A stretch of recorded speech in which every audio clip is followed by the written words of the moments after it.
Então, explicando aqui para vocês, o que a gente tem aqui, de fato, eu coloquei tudo num único arquivo para que pudesse ser de simples explicação a todos vocês. Então, primeiro aqui, nós temos o modelo, que esse modelo se chama estoque.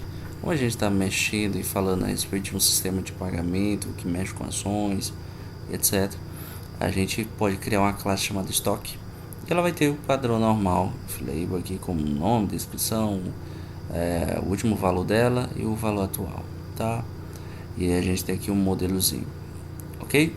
Então na arquitetura de software a gente pode utilizar esse modelo e aí nós utilizamos em outras partes esse modelo aqui para que ele possa se comunicar com as diversas outras partes da arquitetura sem eu precisar fazer muita coisa. Então eu vou descer aqui mais embaixo, vocês podem ver que aqui eu tenho uma interface. O que é essa interface? A interface nada mais é do que um contrato que o meu sistema faz. Ele até sugeriu aqui colocar aqui automaticamente contratos para o repositório de ações. Então o que é que esses contratos são?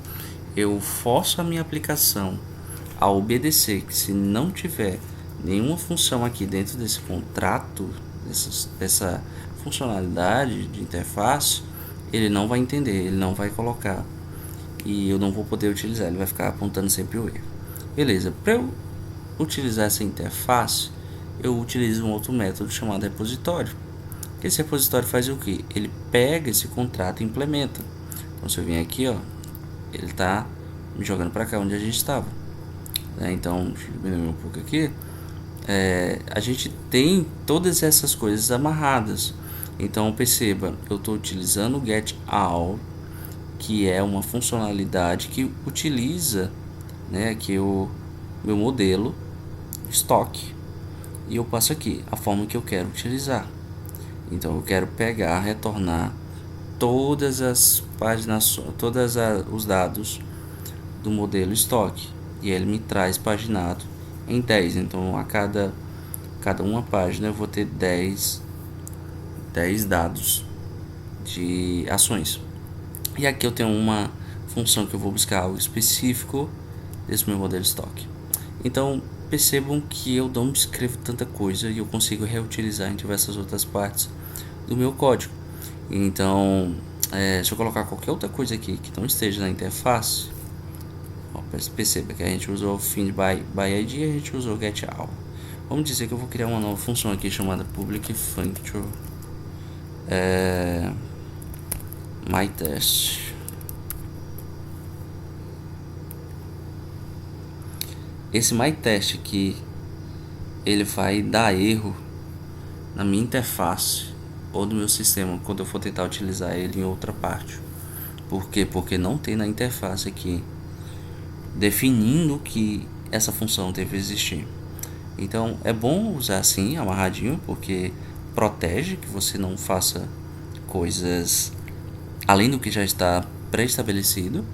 E aí a gente vai avançar aqui mais para frente para vocês poderem ver melhor como eu pego e utilizo esse repositório.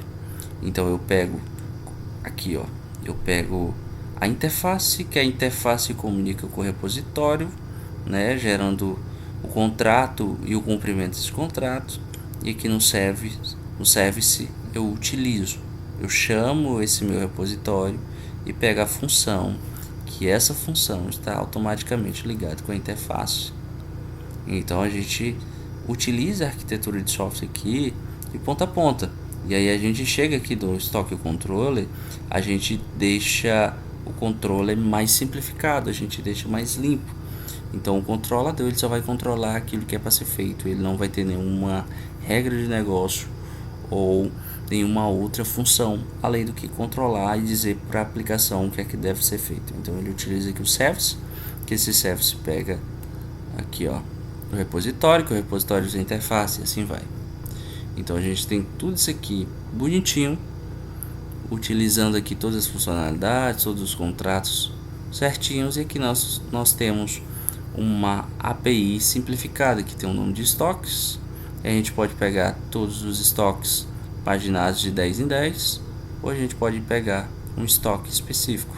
Esses estoques aqui, a tradução é ações, então a gente pode pegar diversas ações de 10 em 10 ou uma ação específica, passando o ID, porque a gente tem aqui no nosso método show que a gente consegue pegar essa funcionalidade aqui por ID. Então é isso. Qual a importância da arquitetura de software no nosso sistema? É essa organização, simplificação dos processos. E uma outra coisa é, se você precisar, por exemplo, reutilizar ou trocar o banco de dados que você está usando nesse sistema, você não vai precisar mexer nisso aqui. Todo o seu código se mantém, você só vai precisar trocar o banco de dados. Por quê? Porque não tem nada implementado aqui que eu tenha que reescrever. Vamos supor, se eu fosse pegar todas as ações aqui, se eu não estivesse usando repositório, eu tivesse que reescrever toda uma consulta SQL. Então isso daria problema dependendo do tipo de banco de dados que você fosse utilizar. Então é importante a arquitetura de software para a gente ter um código legível e separado, com cada um fazendo suas